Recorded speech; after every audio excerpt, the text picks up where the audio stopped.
Hi friends, எல்லோரும் என்ன பண்ணிக்கிட்டு இருக்கீங்க? அம்மா சாப்பிட வரலையான்னு மதியம் அன்பாக கேட்டுச்சு. இதில் ஏதோ உள்குத்து இருக்கே அப்படின்னு, என்னம்மா சாப்பாடு செஞ்சுருக்கீங்க அப்படின்னு சொல்லி கேட்டதுக்கு, நீ வாயே உனக்கு சஸ்பென்ஸ் இருந்துச்சு. சரி, வீட்டுக்கு வந்தால் நீ கறி குழம்பு வச்சுருக்கோம் அப்படின்னு நினச்சி ஆசையாக வந்தோம்னா, இல்லை கேஸ் காலிடா அப்படின்றாங்க. அதுக்கப்புறம் பழைய சோத்துக்கு தயிர் ஊற்றி கொடுக்குறாங்க. ஆனால் இந்த வெயிலுக்கு நல்லா தான் இருக்குது. நான் பிணைஞ்சி சாப்பிட்டுக்கிறேம்மா அப்படி சொன்னதுக்கு அவங்க என்ன சொன்னாங்க தெரியுமா? என் பிள்ளைக்கு நான் தான் விரவி கொடுப்பேன் அப்படின்றாங்க. நான் சின்ன பிள்ளையாம்மா அப்படின்னு சொல்லி கேட்டதுக்கு, என்றைக்குமே நீ எனக்கு சின்ன பிள்ளை தான்டா அப்படின்றாங்க. எல்லாரும் என்னை வயிறாங்கம்மா அப்படின்னு சொல்லி சொன்னதுக்கு, யார் வந்தாலும் செஞ்சாலும் பரவாயில்ல, நான் தான் செய்வேன் அப்படின்னாங்க. உங்களை பேச்சு கொடுக்க முடியாது அப்படின்ட்டு.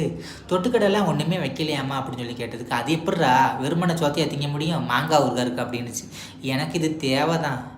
அதுக்கப்புறம் ஒரு அசட்டு சிரிச்சிருப்பாங்க. சிரிச்சுக்கிட்டு, இல்லை வெங்காயமும் தக்காளி பழம் சிக்கன் படம் பொடி போட்டு நல்லா உனக்கு ஃப்ரை மாதிரி பண்ணிட்டேன்டா, இது நல்லா இருக்கும்டா, சாப்பிட்டு பாரு அப்படின்னு சொல்லி சொன்னாங்க.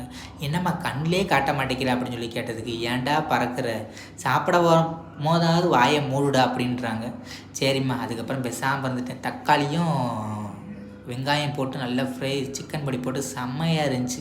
யாருக்கெல்லாம் பிடிக்கும் தயிர் சாதத்துக்கு இந்த மாதிரி வச்சு சாப்பிட்டா கமெண்ட் பண்ணுங்கள். அதுக்கப்புறம் 2 பேரும் க்யூட்டாக இருந்தாங்க, என்னையே பார்த்துட்டு இருந்தாங்க. அவங்கள வெளியே கூட்டிகிட்டு போகணுமா. அதுக்கப்புறம் எங்கள் அம்மா எல்லாத்தையும் எனக்கே வச்சிரும் போல.